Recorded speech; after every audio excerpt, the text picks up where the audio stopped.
It's time for the WrestleCast on the Sportscast Media Network. Join us now for a discussion on wrestling at the high school and college levels. Here's Gage Gill, Shane Barron, and Danny Davis. I'd like to welcome you to the WrestleCast, a podcast about the stories behind the wrestlers. Please like and subscribe so that we can continue to bring you this program. Also, if you haven't, please take a look at some of our other content on our channel and make sure and, once again, like and subscribe. Coming up, we'll take a look at the results from boys duels and girls state wrestling. And, of course, we'll review the Iowa-Michigan meet that took place this past week, and we'll preview the Iowa-Penn State meet coming up this next week. With me are Shane Barron of the Burlington Hawkeye and Gage Gill, the current principal at Winfield Mount Union. I'm Danny Davis. Guys, how you doing? Oh, pretty good. How are you, Danny? Well, good. And Gage, you had a good week? I'll be better once we get to the semifinals on Saturday at Solon. I just love the semifinals of districts, so I'm just going to be okay until we get to that point. Why is that? I just can't wait for it. It's like Christmas, you know. It's like we're a week away from Christmas, and you know there's gifts, but you don't know what they are. I love this time of year. We got districts. Basketball, regional basketball, and then wrestling. I don't know. I just remember it's the year of the wolf. You said the year of the wolf. Your Chinese that. and Iowa calendars. Things are going well. So I'm excited for this time of year. I'd be remiss if I didn't mention the Iowa women's basketball team on TV. They were on Primetime Fox, and I forget how many millions of viewers that tuned in to watch it. But just amazing, and we're all thrilled here in Iowa for the girls. We got a point-counterpoint going on, Gage, to start off the show. What is it this week? You mentioned the Hawkeyes dropped a duel at Michigan that was honestly one of the worst things I've ever seen. The conversation maybe should be what was worse, watching the duel or watching the bowl game. But the point-counterpoint we decided on was from a bunch of bums watching at home on their couch that aren't wrestlers right now or anything like that, Hawks' biggest areas to improve. So I'll kick it to you first, Shane. All right, each one of you has 30 seconds. Remember, here we go, Shane. All right, first of all, that bowl game was lousy, and I nearly lost a television set. But from my standpoint, when you look at your phone and you see the message boards and you see the things that are popping up, they didn't get even one takedown in the first 5 matches. That would take a whole day at the library to find out when the last time that happened to an Iowa team. Gage? So I said 2 things that I just observed. One, finishing. They got into legs and into shots, and then Michigan was just ready to defend it away. So finishing. And it seems like in big scrambles, Iowa doesn't win them. They almost have to pick a leg or an ankle clean and finish it right away.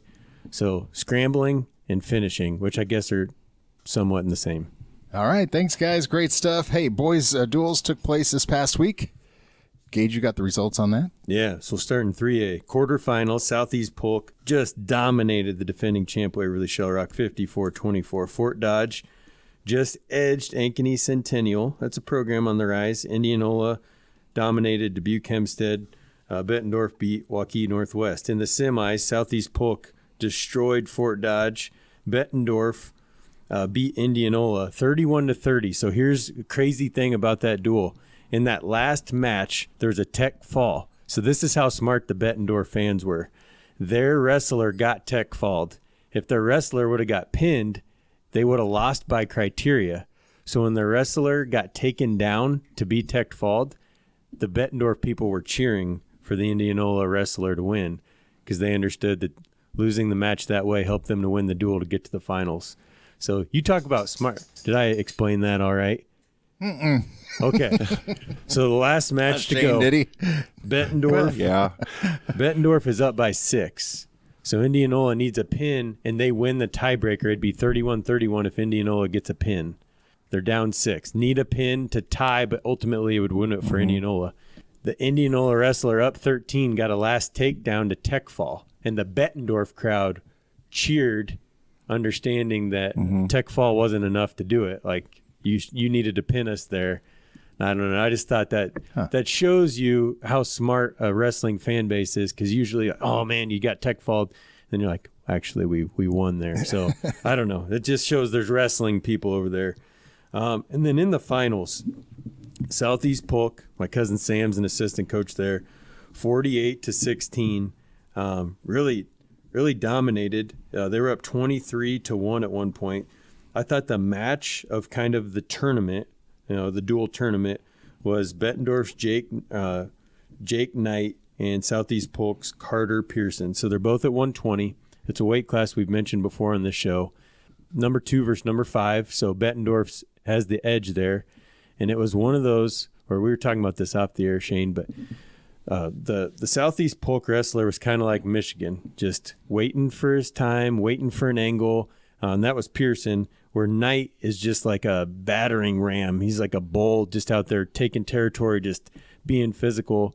And at the end of regulation, Pearson fought off like a whizzer from Knight, where he just threw him, but Knight couldn't get him to the ground. Pearson landed on his feet, grabbed him in a headlock, took him to his back, but time expired, so no points were awarded. So they go to overtime, and it was almost like Pearson was just waiting for it. Knight tried the same thing. Pearson just dropped his level, and it was like one of those things where you're caught off guard. He dropped Knight to his knees, to his back, and it was over. And I don't know, it was exciting. I think the thing about Extreme Arena, they kept the ice. It's where they play hockey there, whatever the hockey team is. But they play hockey in that arena. They left the wall up, but they took the glass off. So the fans are feet away from wrestling action. There's 6 mats. I don't know. It was exciting. But I thought 3A had probably the most excitement just because there's a bunch of dudes, But Well, before you, just want your opinion on the tech fall thing. Did the kid know that if he just allowed himself to get tech falled, that they would have won? It seemed like he was trying not to get pinned. Right. It seemed like he understood. And I think the other rest, I should grab their names, but understood he was trying to pin, but, he just couldn't get it done. And so you hear, as a coach, you hear really dumb things a lot of times from the crowd. And so it's kind of nice when you hear something like that and you're like, these Bettendorf people really get it. Like, being tech falled's a great thing here, Well, I'd need to see it on film, but is there anything out there that says the kid kind of like let himself be taken down? No, nobody just flops on the mat and just no. I mean, he was still battling, but his objective was to not get pinned. You can tell. You see that. You'll see a lot of that this week when they have the finals and wrestlebacks in districts. Or guys are peeking over at the other mat, going, "Okay, what's my job here? Okay, the right guy won. I don't need to fight anymore. I can let myself be pinned." Or So they got to come up with that strategy at that second when they're watching the other pin. They've got to think next what their next move's going to be. At districts, I think for sure, with the old format where you only had 4 kids, right? So let's say the guy that you beat goes to the other match and he gets beat. So win or lose, you're going to state. Then, it changes how you maybe want to wrestle the match. And you see some guys that know I'm way overmatched in this finals. Do I just need to kind of not put up much of a fight? I mean, you see some weird stuff in districts because the objective is really to get to state, and so you got to change strategy right in the moment. Right. Yeah. I mean, you see it. Going to 2A, I want to backtrack to Tuesday. This comes back to what we're talking about now. I mean, I went up to Mount Vernon. It was Solon versus Columbus Junction, Winfield, Mount Union. And you saw that. Colby Newsom, a good example. He got tech falled, and I got mat side for some crazy reason. They put up tables right on the mat. My buddy Ryan, Plague and Cool, writes for the Gazette. And so he was there doing his little Twitter writing and writing an article. So he saved me a seat. So the Mount Vernon people were bringing me waters and stuff like I was media. So I leaned into it. I was just like, oh, thank you. But, I don't know how I didn't get kicked out because I was hooting and hollering quite loud. But Winfield, Mount Union. I knew you were with the WrestleCast. That's what it was. Hey, I was media. You're media. We need now. WrestleCast shirts. But, they won 5 matches and they lost by 10. And they really guys got pinned that didn't need to get pinned. There were 6 kind of swing matches, and the Wildcats didn't win any of them. But Colby Newsom, he got tech falled, and I was standing there just cheering for him because he was way outgunned. He was wrestling a ranked guy. He doesn't even have a winning record. Should have probably been pinned. If you're Solon, you want to pin there. And so it's crazy that just this time of year, Guys, teams are going to try to put banners on the wall this Saturday. It's certain guys' job to just go out and try to get fifth, try to not get pinned, So how do you get to the final result as a team? It's just different, but I don't think guys are wired that way. You bring up a good point. I wrote a little note about, and we'll get into it later, about 125 at the Iowa meet. That is such an open division, 125 for the NCAAs. Is that going to turn into referees making the decision on who the champion? There's this controversy that's just brewing for that. And when you say that for the district, I'm like, that puts a lot of pressure on the referees. Is his shoulder? I mean, Real Woods was pinned, and I don't know, maybe it was reputation that prevented the pin. But those points at the districts are going to really matter and things like that. So the referees, they got a very difficult job ahead of them. Yeah. Going back to that 31-30, it's, 1 point. There's a lot of ways you can come to 1 point over the course of 14 matches.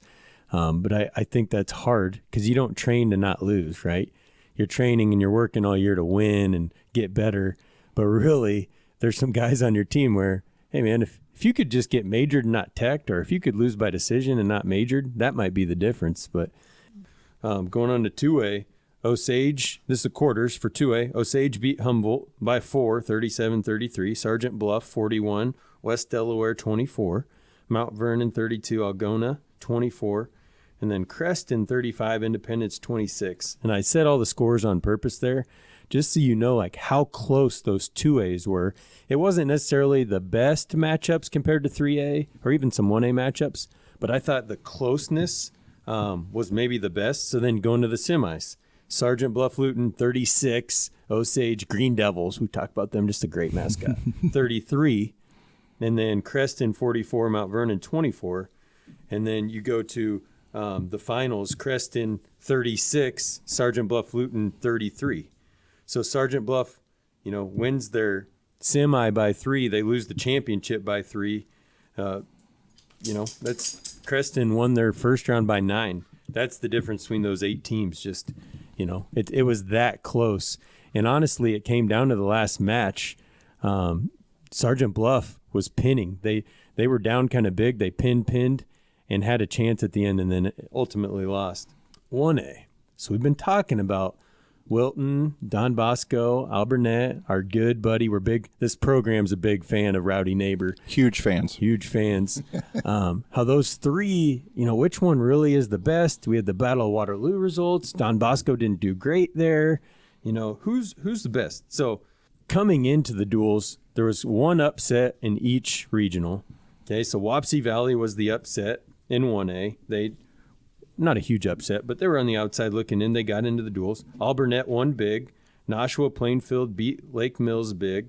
Wilton beat Hinton by 30. Don Bosco won big. So kind of shows you maybe 1A is a little more top heavy. So you go into the semis. Alburnett 47, Nashua Plainfield 21, Don Bosco 45, Wilton 20. We've talked about how Wilton is a different tournament team because they have 4 guys that can maybe go win a title and other guys that are good. But head-to-head, they have some weak spots. Okay, so you go to the finals.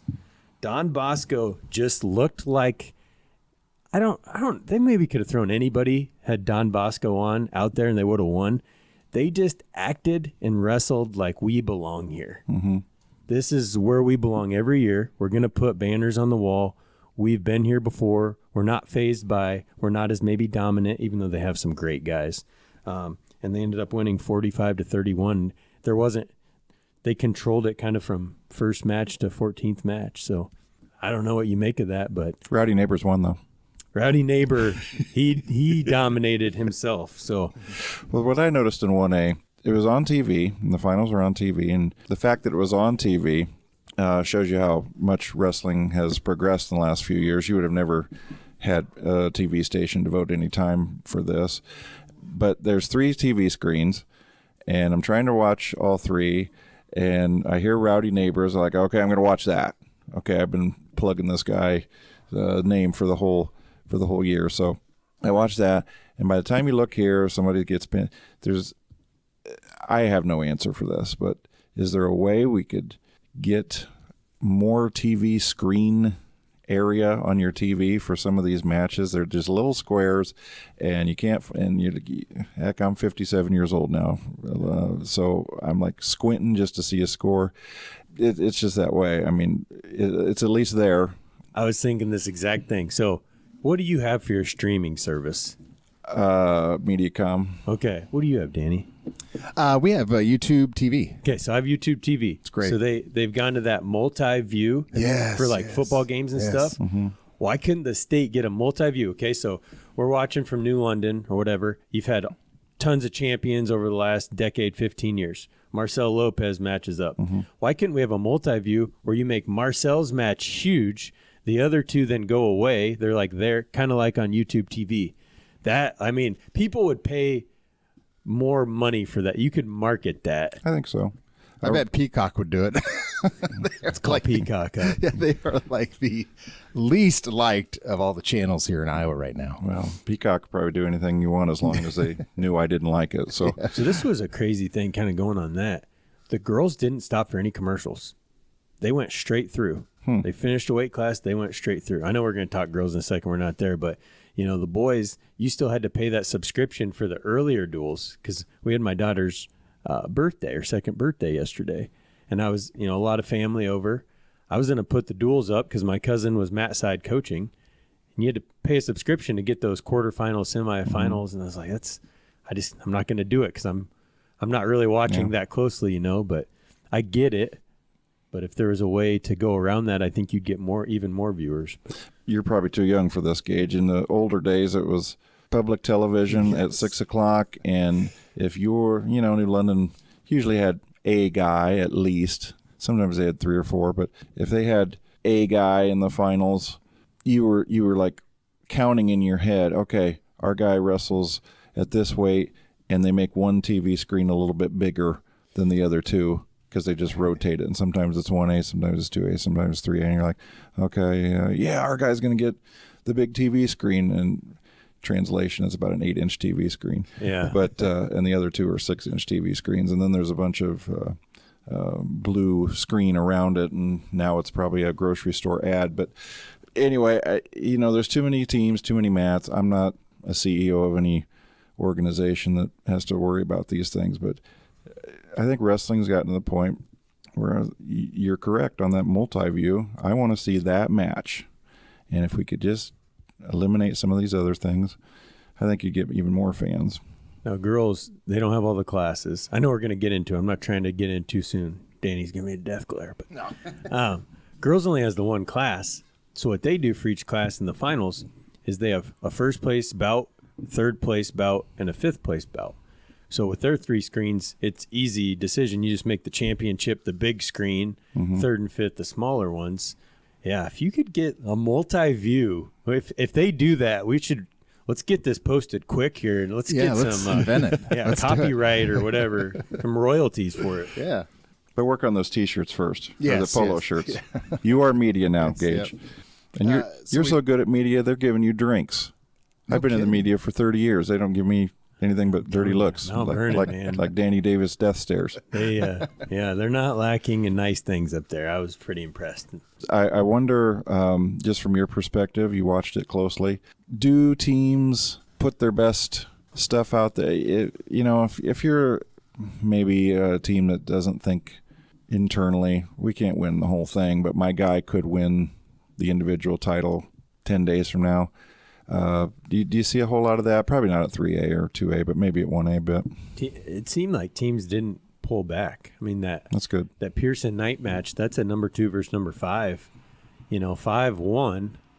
So that's going to mess with seeding here in a couple weeks. So, I was impressed, and I think that added to the environment. When they used to do it in Wells Fargo, I think the thing about that is everybody's so far away from the mat. You're not really that far, but you're far.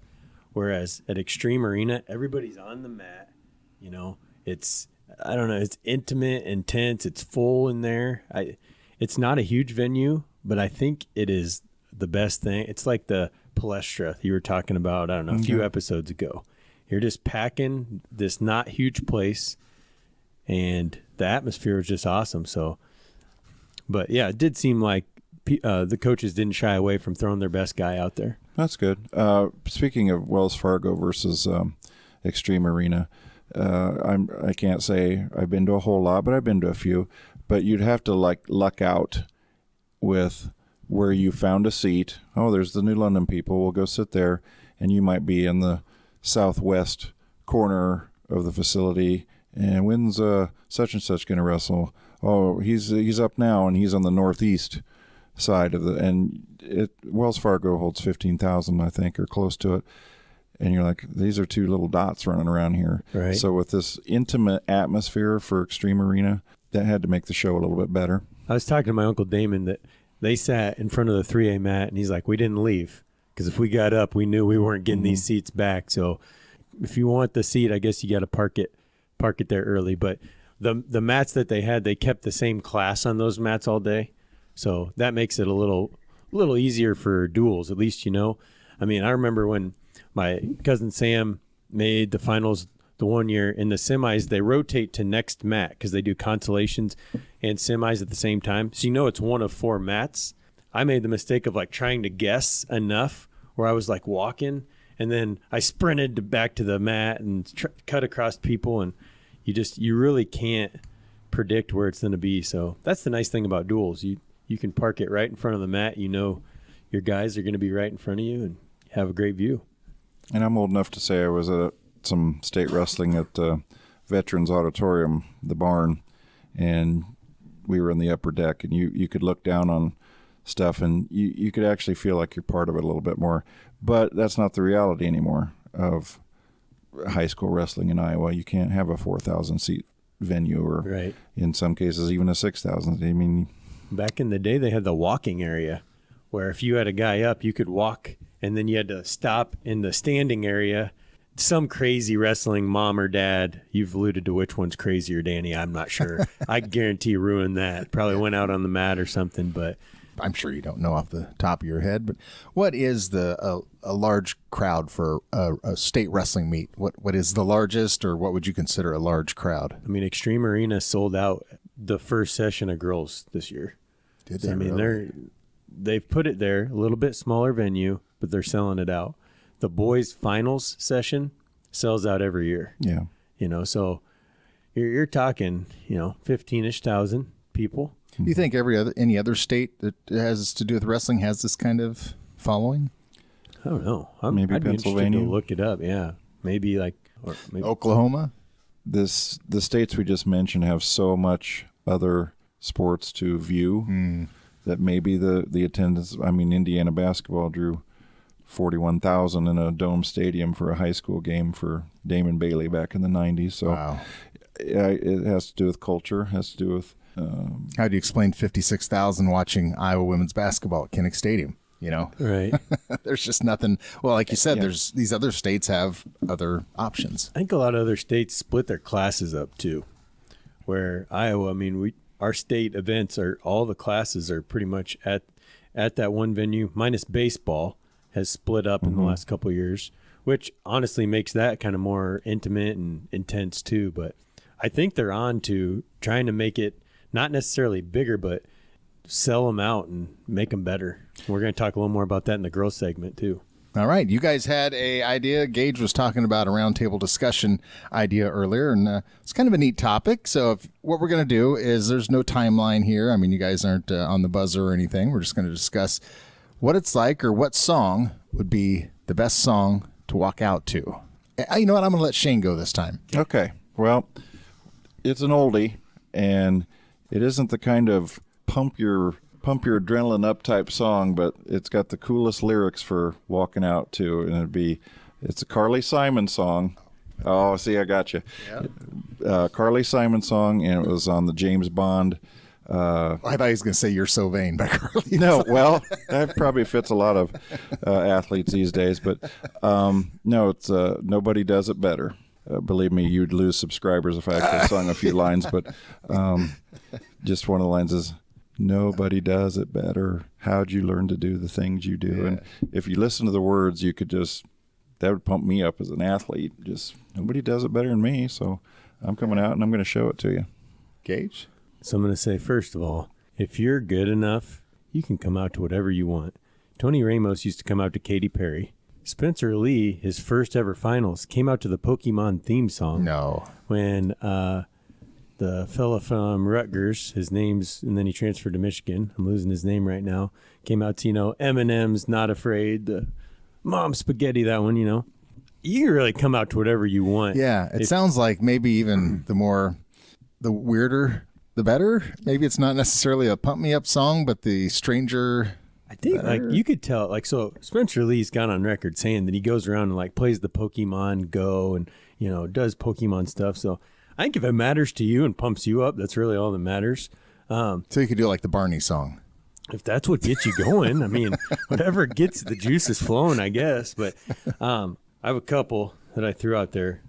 I thought one of the cooler ones that then led to a big upset was Oklahoma State a few years ago. That Piccinini came out to Mo Bamba, which it has some inappropriateness. I think they censored it. They had the lights out, came out to Mo Bamba, cranked it up. He came out, pinned Spencer Lee while we're talking about him. So I don't know, ever since then I was like, okay. And the crowd went crazy. It was right when Mo Bamba just had been released too. And it got the crowd going. I think DMX gonna give it to you. There's just something about the lyrics, I'm about to, come out and whoop you. And it's just kind of a catchy song. People going I like those. Well, I have to have a disclaimer here. As I played music in my classroom just to do some grading one time, and a fellow teacher came in, listened to what I was listening to, and this is almost verbatim quote, "Baron, you have the worst musical taste I've ever heard of." So maybe my song, it worked for me though. I won't say mine until you go. I would say Careless Whisper by Wham. No. I'm gonna say whatever gets you going, Danny. You know what, Danny? No. I sat there just now thinking the lyrics and why you would say that, because I didn't know it was a joke. And I wonder if some of this walkout music could actually be used that way. If you get that guy's head just in the wrong place for a second or two, it's like maybe the that's pink all you need. locker room. Yeah. So what's your real one? Psychology of it, yeah. I would have to say Hair of the Dog by Nazareth. Can you hum it? Shane can. No, I can't. I just have to say Hair of the Dog. I don't know if you guys don't know that by Nazareth. Now you're messing with Okay.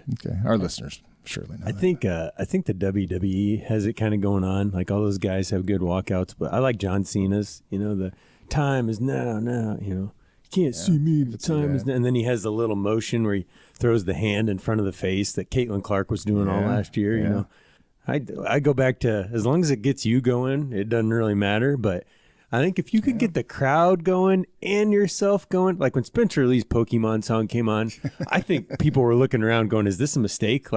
Does a 8-year-old have the music right now? Track. If you get yourself going, that's all that matters. But if you get the crowd into it too. What about Start Me Up by the Stones? Can you I'll go with that. Can you hum that one? I know that one. No, I can't hum that. I can air guitar it, but I can't hum. This isn't a point counterpoint, but it's part of our discussion, because this was brought up as we watched Iowa State basketball the other night. It was something to the effect of, why do they still have pep bands facilities? Do they actually get listened to, or would people rather listen to, more in-your-face music over the PA? That's an argument that has been bandied around lately. Do the kids really listen to what the pep band's playing, or would they rather have some more fire-it-up intro music going on? So, and maybe the pep band would like the day off. I've played in the pep band before. Mr. Anderson gives me the kazoo once in a while because he knows I can't play a darn instrument. But I just heard kids have this argument within the last month. Pretty good boys basketball team. They lost in the shootout last night to West Burlington, 7-point game. But where should go? Can we just get the aux cord, get the dongle out, and just play something on our phone? But get the pep band going. Get some kids with baritones and tubas out there dancing and stuff, and get some more people in the gym too. Some people just show up, I think, to watch the band. I know they do at football. Yeah. I've seen them leave at halftime once the football team's over. I did the intros for our CJ WMU home meet. We had one at WMU. And so with the intros, I had each kid at each weight pick a walkout song. And then I had a long Evel Knievel the Bowen Constrictor Thompson. I really got into it. Okay, so here's what the kids had. All right, I'll just go through these real quick. Iron Man by Black Sabbath, Enter Sandman by Metallica. Mm-hmm. I think a couple of these were a joke. They really picked them. But Party in the USA by Miley Cyrus, Thunderstruck by AC/DC, Family Ties, Kendrick Lamar, California Girls by Katy Perry. No. I want to say that was Cooper Buffington. I think he was messing with me. Can't Stop by Red Hot Chili Peppers, Mr. Fast Twitch, Ice Ice Baby, Sleeping on the Blacktop, My Time by Fabulous and Jeremiah, Blind by Korn, Last Friday Night by Katy Perry, and Lunatic Fringe by Red Rider. Well, Lunatic Fringe makes sense because that's from Vision Quest. So whose walkout song that was? Number 3 ranked undefeated Russell Coyle. But he did request that we start at 30 seconds in because he's like, the beginning I like it, but it just takes too long. So skip 30 seconds and then play it. So the kids liked it. I mean, I think it helped them to kind of get going. They had some ownership in that, but I don't know. I think you can tell a lot about a man by what's your walkout song? What about this one? Cat Scratch Fever. I don't know. I'm still toiling with that. You can tell a lot about a man, and I'm thinking maybe that Carly Simon thing isn't too cool for me to do that, but Cat Scratch Fever. Yeah. It's also Smoke on the Water by Deep Purple. It's kind of the same. I think like Did you listen to a lot of your parents' CDs? I had a brother that was 10 years older than me, and I got hand-me-downs. That's what a lot of those old rock songs are now, though. Yeah. They're good, like pregame songs. Yeah. There's not a lot of cussing in them, so they're safe. No. But they do kind of, they're good, like pregame songs. I think I'm not a huge AC/DC fan, but I think about any AC/DC song would be perfect to walk out on. Oh, yeah. Back in Black. Here's a question before we go to break. What would be a good walk back song after you lost? Closing Time by Semisonic. Oh, that's you threw one at me real quick there. I got one more. Nickelback, You Had a Bad Day. Shane? I don't know.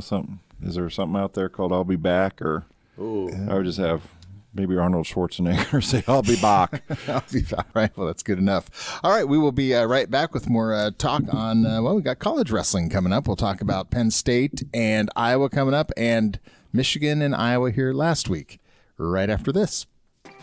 Helmerson Chiropractic in New London offers services customized to treat your needs. Whether you need relief from chronic pain, sports injuries, headaches, carpal tunnel syndrome, fibromyalgia, vertigo, or just overall aches and pains, Dr. Kyle Helmerson can customize a treatment plan for you. It's time you enjoyed a pain-free life. Contact Helmerson Chiropractic in New London at 319-217-9425. And now, back to some more Mat Chat with Gage, Shane, and Danny on the WrestleCast. And that from Helmerson Chiropractic. We'd like to thank them for sponsoring. If you'd like to be a sponsor, you can email us at thewrestlecast@outlook.com or leave something here in the comments and we will get a hold of you.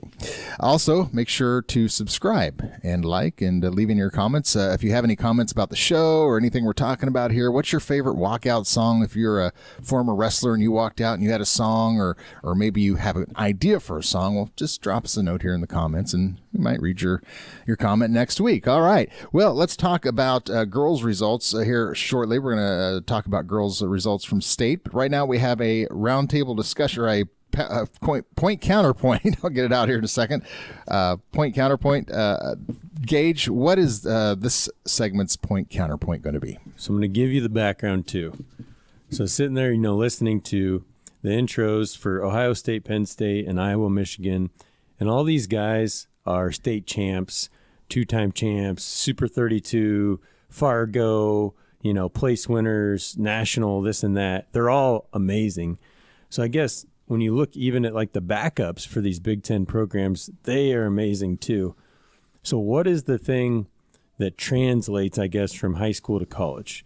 Because all these guys were really good at college, and you see that with draft picks in the NFL every year. Some take off, some fizzle out. So I guess when we're talking wrestling, what is something as a high school wrestler that really translates into the college game, if you will? All right. Each of you have 30 seconds for your answer, and we'll start with Shane, and go. Okay, I'm going to say that the biggest determinant of whether you're going to go from high school to college and be successful is just perhaps your overall upbringing and your attitude and your work ethic.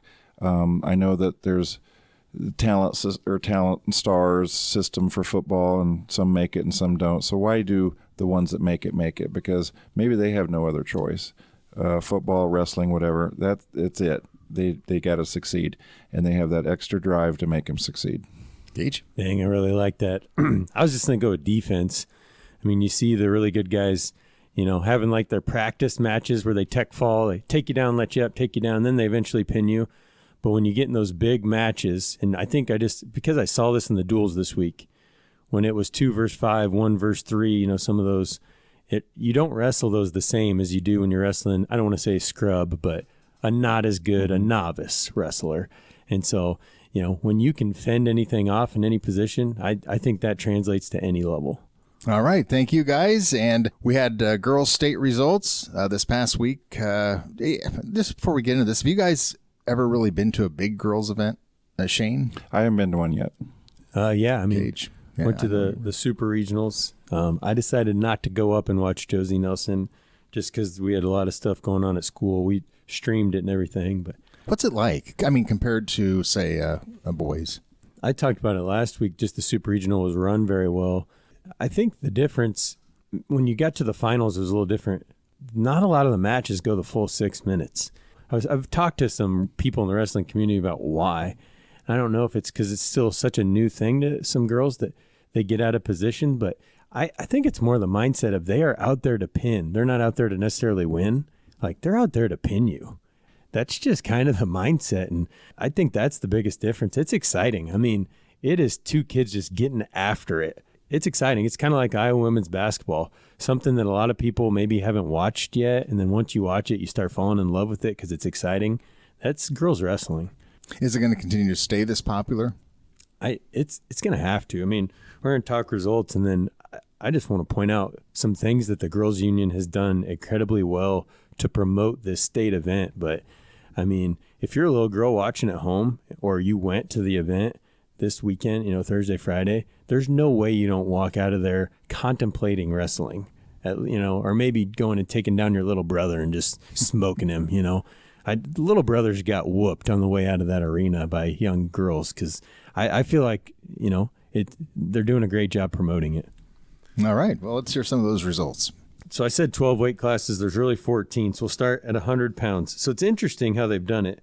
These low weights, they're only separated by 5 pounds, which makes a lot of sense. I like how they've done that. So 100 pounds, Kate Biscolia from Raccoon River. So this is a combo, one of those co-ops of several schools, was the champ. Layla Phillips at 105 from Mason City. Jasmine Ludecki, who is undefeated. We talked about her last week. She's dominated from Ottumwa, 110 pounds. She stayed undefeated. Rihanna Utterback is going to go down as one of the best girls ever. She's going to be probably the only girl that will ever place in the boys and be a champion in the girls. I don't know if unless they change the rules down the road or something. She's probably going to be the only one. She's from Sigourney. She was the 3 seed because she's not ever wrestled in the girls' game. She pinned every single girl. Going into the finals, she'd pinned everybody in the first period. She didn't give up a point in the tournament. In the finals, she was either going to get a tech fall or a pin at the end, got the pin. So that was 115. At 120, Camille Schelt from Waverly Shell Rock. Waverly Shell Rock was the only team that had 2 individual champions. At 125, Molly Allen, who might be the most decorated high school wrestler right now in Iowa. So she was a Super 32 champion. She was a Fargo champion, which is one of the big tournaments. And now she was a state champion. From Sadell, Colby Tenberg at 130. Bella Miller from Wallert was at 135. She had a great quote. She said something in there. I don't know what the question was, but basically, I will be a 4-time champion. So Ooh. I like that. She didn't have a target on her back, but I like it. Why not? Kiera Dujmessi, who is also from Waverly Shell Rock, Hawkeye recruit, was a champ at 140, 145. Miri Mans from Lewis Central, 150. Nicole Olson from Missouri Valley. And this is where the weights start separating quite a bit in pounds. Naomi Simon from Decorah at 170 was their only individual champ. Libby Dix from Mount Vernon at 190, and then Olivia Huckfelt from Spencer. She had like a 20-second pin in the finals at technically heavyweight. I don't know if you can say heavyweight in girls, 235. And then Decorah was the team champ with the one individual champ. I thought something that was really cool. East Buchanan tied for second. You talk about one of the smaller schools. They're in the small side of things in the whole state, under 100 kids, on their beds numbers, high school, getting second.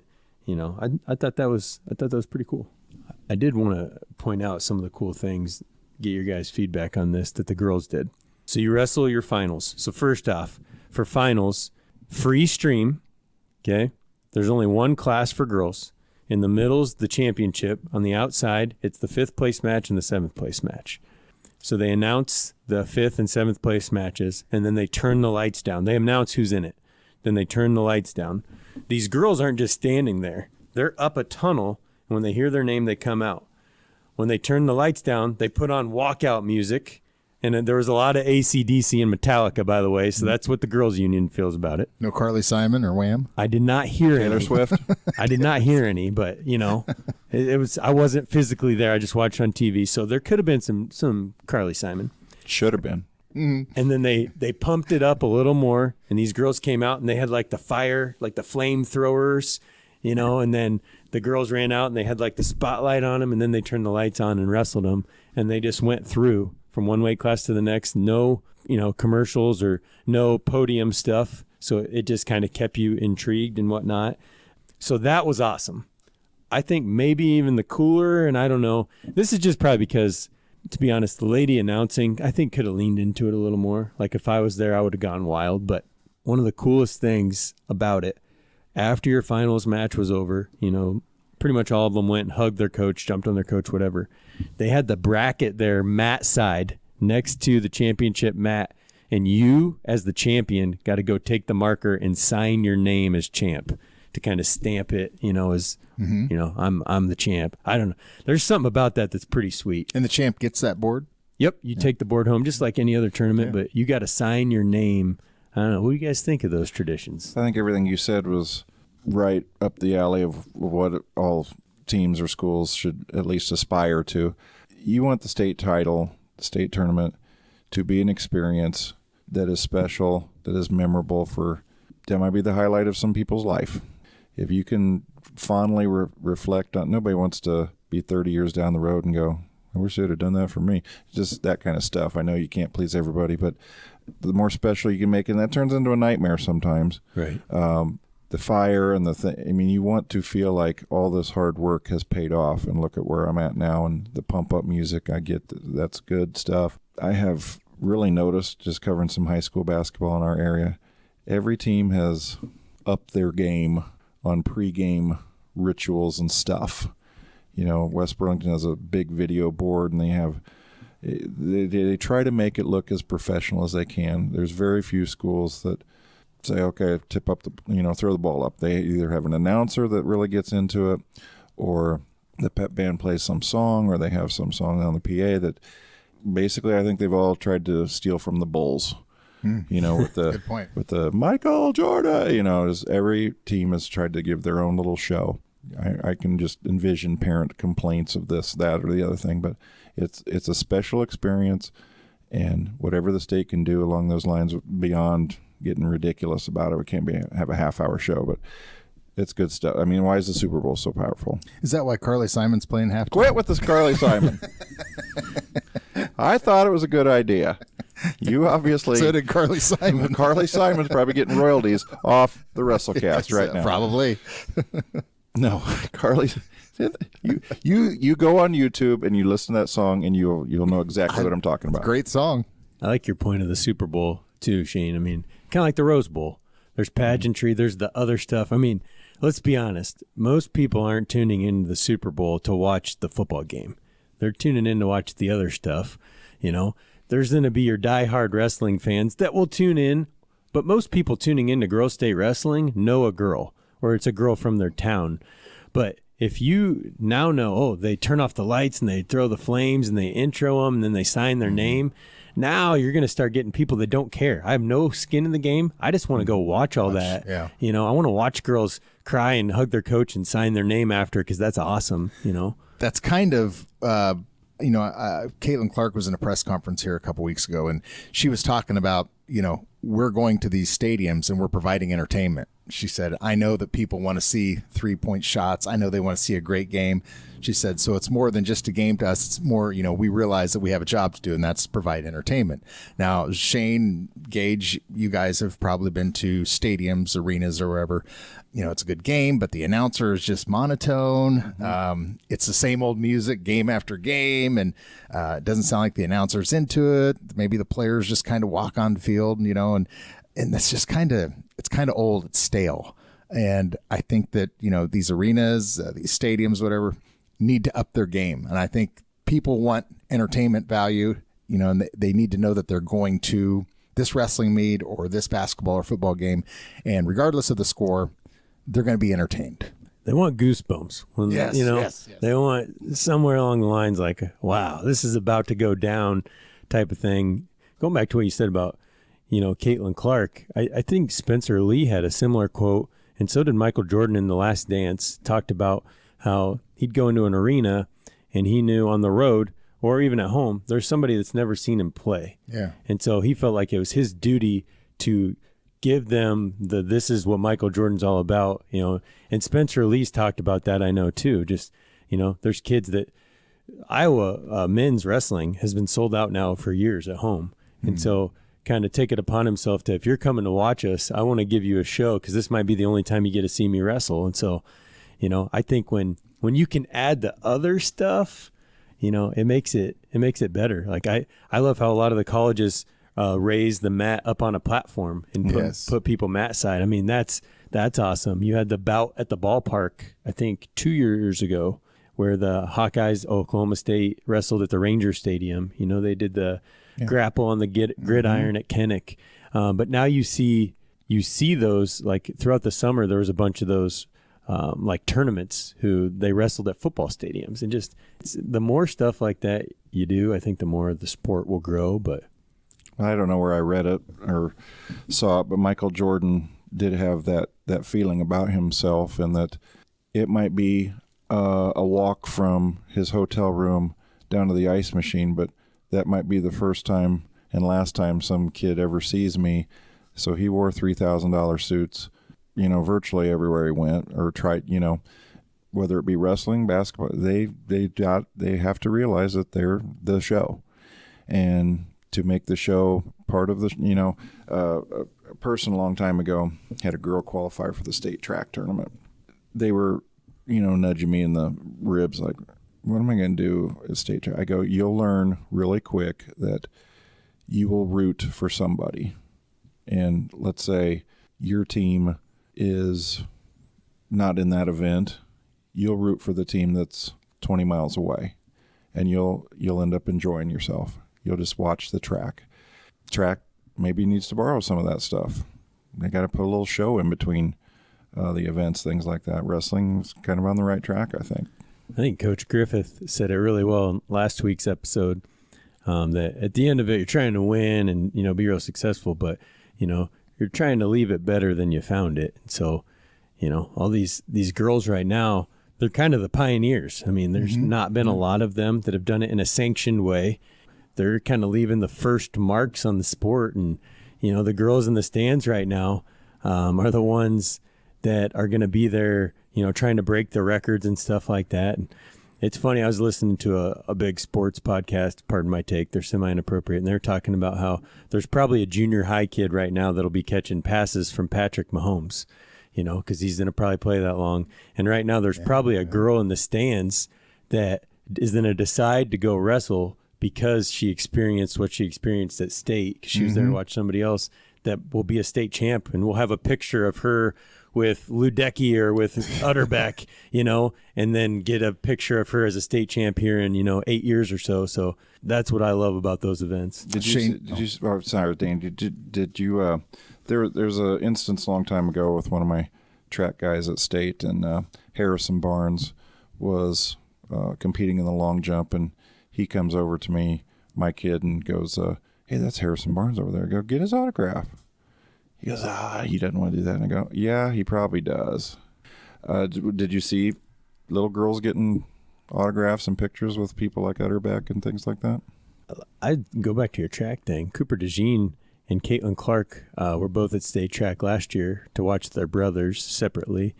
But you see people start to notice, and I think the girls had a sweet setup where they started that Iowa Girl banner thing, where they'd be in front of like the screen that has all the backdrop or whatever, and have like picture opportunities. And, I didn't see it from just watching on the stream, the autographs, but I wouldn't put it past them. Yeah. Let's get into, speaking of girls, let's get into state results, college results. Okay. Iowa, in its first season, goes undefeated in their inaugural season. Their latest victory was a 39-7 victory over Sioux Falls, South Dakota College. What will be interesting to see in the next couple of years, and gauge any input you have, I welcome, is Iowa going to maintain fan enthusiasm by having no competition other than these? I mean, the competition as far as on the mat is good. I don't see Carver Hawkeye Arena being filled consistently after this, inaugural season. Who's Iowa wrestling? Life College. Who's that? And I'm not saying Life College couldn't beat Iowa, because I think it was a 1-point decision on criteria last time they played Life College, but I have to look up Life College and things like that. So maybe part of that show will get more schools interested in providing NCAA wrestling. But anyway, that's topics we kind of hit already, but I'll give you the results for Iowa over Sioux Falls. Emily Gonzalez at 101, Tech Fall over Ava McNeil, 10-0. 109, Sioux Falls received a forfeit over Unknown. I don't know why they wrote that one. But Brianna Gonzalez of Iowa, Tech Fall over Paige Denke, 12-2. 123, Callie Lang, Tech Fall over Rihanna Ogden, 10-0. 130, Emily Frost, Iowa, Fall over Tyla Peters from Sioux Falls, 131 for the time on that. 136, Emily Pantnow, Fall over McKenna Hendrickson, 123. As far as the time goes, 143, Ella Schmidt, Tech Fall over Brindley Green, 11-0. And 155, Bella Meir of Iowa, Fall over Aaliyah Villarreal in 101. Kylie Welker, 170, a forfeit over an Unknown, it says.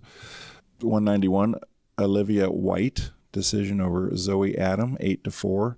What you kind of pointed out in the high school situation is kind of what's going on at Iowa women's wrestling.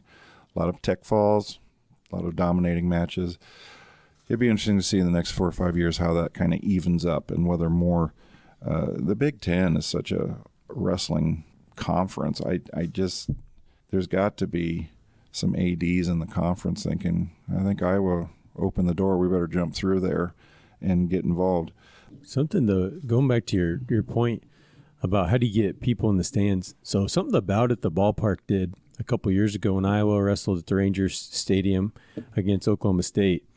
They had a bunch of nationally, the national matches, guys from different countries who are ranked high at, fighting for Olympic spots and world rankings.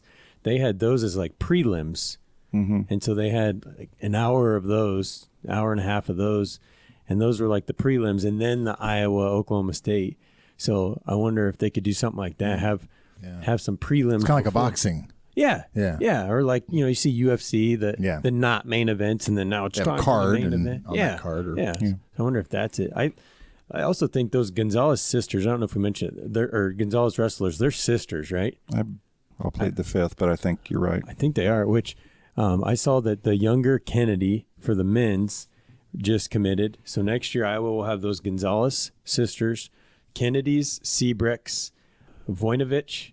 There's him or Caliendo, and then there was one more. I think there's 5 or 6 pairs with that Gonzalez of siblings wrestling for Iowa men's and women's, which is pretty cool. Rose Cassiope is not on the list, but she's with the Iowa women's program too. So, but did they choose those brother and sister combinations perhaps at Iowa because they know the family background, which we kind of alluded to before? This family has the drive. They breathe, eat, sleep, and breathe wrestling, and we're not going to waste our time recruiting some other potential candidates when we know what we've got already. Ayala was the other one. No, I Ferraris, think, you can throw them Ferrari, in. Yeah. yep. So maybe there's 8 of them. I think personally, I think you're spot on. First off, none of these people we just mentioned are scrubs. They're all very, very good. If you have maybe the 5th best kid and the 3rd one you could pick between the 2, and you feel like the 5th one, maybe the style and the work ethic will pan out, I think that matters. I mean, I look at this last Wednesday, Cam Buffington had Coach Wallace and Coach Ferens at his house for dinner. They made ham balls and sat there and ate for a couple hours. And, you know, they didn't have to do that, but they did that type of stuff. They did research on Cam, you know, because they want to do due diligence to make sure it's the kind of kid they want. And so I think if you have the older brother or sister, in this case now, you already know the family, you know some of the background, and now does the younger kid fit the mold also? Or they work hard and whatnot? Now, this is something that you might want to think about, and it sounds like a stretch, but maybe it isn't. If you're a college and you're starting up a women's program, do you think maybe they look at, okay, we don't have much of a presence over in Western Iowa. Maybe we need to get a woman from there or find a girl from Northern Iowa, or, you know, to expand our reach and get more interest from the whole part of the state as opposed to just getting kids from, you know, Chicago or other parts of the Midwest. Do you think they start thinking about, well, if we start recruiting here in state mostly and different parts of the state, then we'll get the support of the whole state? I had a conversation with the SEC volleyball coach. I used to tutor. Had a nice conversation with her. I told her I don't go to the SEC volleyball matches, even though I like volleyball. And she goes, why not? And I go, well, I used to, because at one point, SEC volleyball, 33% of the team was from New London. Yeah. And another chunk of it was from Fort Madison, Mediapolis, and whatnot. I said, your program is winning. They're going in the right direction. But I just don't have any emotional tie to someone from Arizona and whatnot. I hope you do well, but to plunk down my $8 with no emotional tie to it, I'm just not going to do it with, you know, $8. I don't know. I just threw that number out. But I think they're under so much pressure to win that they have to get whoever they feel is the best fit, regardless of geography. I do think, to your point, Danny, like what Shane said, 100%, you got to get the best kids. Yeah. But I think you go out of your way, even if you don't think you'll get them, to go have those conversations. So I hate to come back to football, but so Iowa football, they didn't get Max Dugan, who was from Council Bluffs Lewis Central, who went down and played at TCU, made the national championship game. He's a backup in the NFL this year. They recruited him hard. He was a top quarterback in the nation. He didn't want to come to Iowa. He wanted to go to a big metropolitan area. He wanted to run a different offense. Fedoni, who's tight end right now for Nebraska, same thing. He's also from Council Bluffs Lewis Central is what I think of this. It's way closer to Lincoln than it is Iowa City. But Iowa recruited him hard. And I think the more you recruit across the state, you know, that'll help. But I think you look at it the other way, too. The better Iowa high school girls wrestling gets, that's going to feed into Iowa, because there's a monopoly right now in D1 wrestling programs in this state. There's only one, you know, whereas like a Nebraska, it's the same thing. Wisconsin, the same thing. You know, they only have one D1, you know, to really compete with. If Iowa State gets one here, or UNI, now there's going to be a little more competition for these 14 weight classes of girls when, you know, only one class. I think if you're the Hawkeyes, you're okay if not too many pick it up, but to the same point, you know, they will. The Iowa fan base had a terrible week. Yikes. And yeah, to say the least. Iowa and Michigan. Gosh, where do you guys want to start? I'll get the ball rolling. Gage, did you convince yourself that Iowa at least had a puncher's chance a while back against Penn State? I mean, maybe I was delusional, but this last match. We kind of said last week, Shane, that Yeah. Iowa looked really good against two teams that we knew weren't good, but it was the first time they felt like they did it all. And then they came out, Friday night and looked the worst that I think I've ever seen Iowa look. The only comparable was, I think, Ohio State in 2012, maybe, was like the comparable. But it was awful from start to finish. There's not much good we can talk about here. I will start off by saying I owe maybe some sort of apology to Aiden Riggins.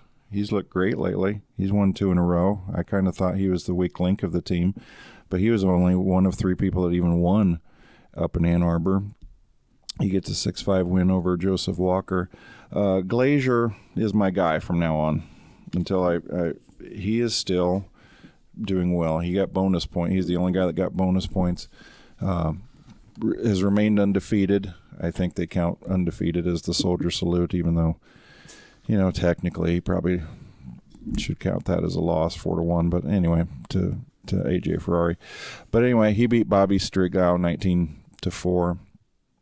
And he got a takedown right before the buzzer sounded just to get that tech fall. So that's kind of what we thought we were seeing with Iowa, getting those bonus points, getting those late takedowns to kind of seal the victory and stuff like that. But that was a rare occurrence on Friday night. 125, I think you can just start throwing names in a hat, and whoever you pull out could be the number 1 for a week. Ayala, ranked 5th, loses to number 12, Michael DiAgostino. First tiebreaker. If that goes the other way, maybe the whole momentum of the match goes differently. But there's some controversy. Sorry, I didn't mean to cut you off, Shane. There's some controversy in that too, in that tiebreaker period. Actually, in the first overtime, where Ayala had put DiAgostino to his back for a decent amount, and the official didn't get the call. To me, this was the most frustrating one of the whole duel, because Ayala did a lot of stuff right. He attacked probably 4 times to what DiAgostino did. Also, DiAgostino's beard's ridiculous, but he was attacking like crazy. He was getting the legs, and he just couldn't finish any of it. And it was like he was close, and I think he's that close to winning the title, but he's also that far away because he could lose to anybody. But out of all of them, this was the most frustrating, and it kind of set the tone for the night, which ended up not being good. Well, the message boards were lit up about that, not getting a stall call from DiAgostino. And I wrote a little note next to it that just says referees could decide everything at 125 in the NCAAs. You mentioned that earlier. Yeah. Ragusin, 4th ranked, beats Colin Schriever 5-2. That's not an upset or anything, but the heartbreaker for me is I went all in on Real Woods last week. You mentioned the question, if there's any Iowa State, UNI that would win a national title this year, I went with Real Woods, and he's looked just not like Real Woods lately. I don't think he's right. It seems like something's wrong with him. He didn't wrestle last week, so was that strategic to rest him? That's kind of what we thought, or we're hoping. My hope is he's sick. It's that type of year. There's a lot of bugs going around, but it's quite possible he's injured because he didn't wrestle the week before, and he just didn't look himself and didn't look explosive. If he loses 3-2, you just kind of say, okay, it wasn't his night, but he was stuck. I mean, he was flat out pinned. It was like watching Spencer Lee against what's his name from last year? Just Matt Ramos. He looked defeated. He looked beat. He wasn't. I mean, that guy held him in a cradle for at least 10 seconds at the end of the match. I don't know what the referee is looking for, but we'll see what the next month holds. We may never know the truth, whether he's worried about grades, relationship issue. I don't know, but that was not Real Woods. And that set the tone for the next 2 matches. Number 6, Austin Gomez defeats Victor Voinovich III, winning a 5-1 decision. Will Luan sent Michigan to the break with a 16-0 lead. He won a 2-2 tiebreaker victory over Jared Franick, and Jared Franick has been one of those guys that either wins in the last second or loses in the last second, it seems. Caliendo, nice win, 9-4 over Bo Mantona at 165. I was hoping Patrick Kennedy at 174. Not an upset by any means, losing to Shane Griffith, former Stanford wrestler. Loses. The loss doesn't make you wonder, but the 12-1 score kind of rings a bell. Yeah, I think like in that match, the 12-1, didn't it seem like we think he's bumping up. I don't know if you can see what they weigh in at. Didn't it seem like Griffiths was just way bigger than him? I mean, it looked that way. I mean, he is a former national champ, Griffith. Did he win it? He won it last year, I think. But at 65, though. Yeah, at 65. But, yeah, poor Patrick. He looked like a junior high kid wrestling high schoolers. Yeah, and Lucas Davidson, former Northwestern wrestler. I don't know what his current ranking is, but 11-2 over Bradley Hill. We kind of thought Hill was, destined to be in the top 20 here pretty soon. No, it's no shame in losing to Lucas Davidson by any means, but 11-2 is kind of disheartening. And up next, Iowa versus Penn State. Now, I got some notes that I just found about Penn State. They have true freshman Braden Davis at 125. He is currently ranked third. That'll be a good match with Ayala. 133, probably the name escapes me. He did get upset, but he's ranked fifth, I think, at one point. Nagao. Yep. Yeah. I see him winning that match, Nagao. And then you got Bo Bartlett, who's ranked number 2. He defeated Jesse Mendez of Ohio State 4-1. Maybe ranked 1 now. Yeah, he'll be ranked 1. Mendez will probably be ranked 2. So I see that based on the last 3 weeks' results. Bartlett's going to get that one probably. Levi Haynes is ranked 1 at 157. 165. They have a new kid that's been pretty dominant. He'll probably be an All-American at worst. And then then if that wasn't bad enough, you hit the meat of the Penn State lineup. You got Starachi at 174, ranked 1. Aaron Brooks, ranked 1. Greg Kirklevet, ranked 1. At 184, they have a graduate transfer, Bernie Truax, I believe.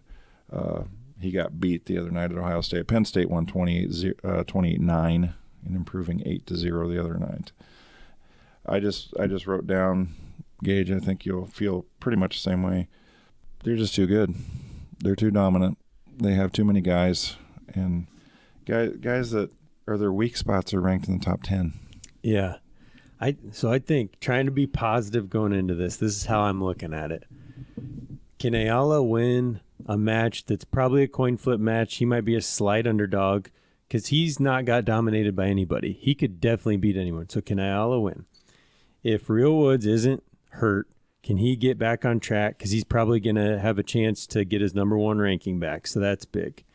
Franick, can he maybe prove that he can win a close one like you said at the end? I bump up to 97, Glazier.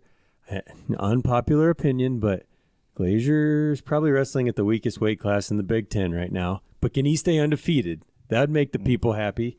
And then let's just say we're going to see the 2 guys we want to see. At heavyweight, we're going to see Ben Keeter. At 84, we're going to see Gabe Arnold. How close are they to being elite without burning a year of eligibility? I hope Brands throws them out there. I think after this butt whooping, there's nothing to lose.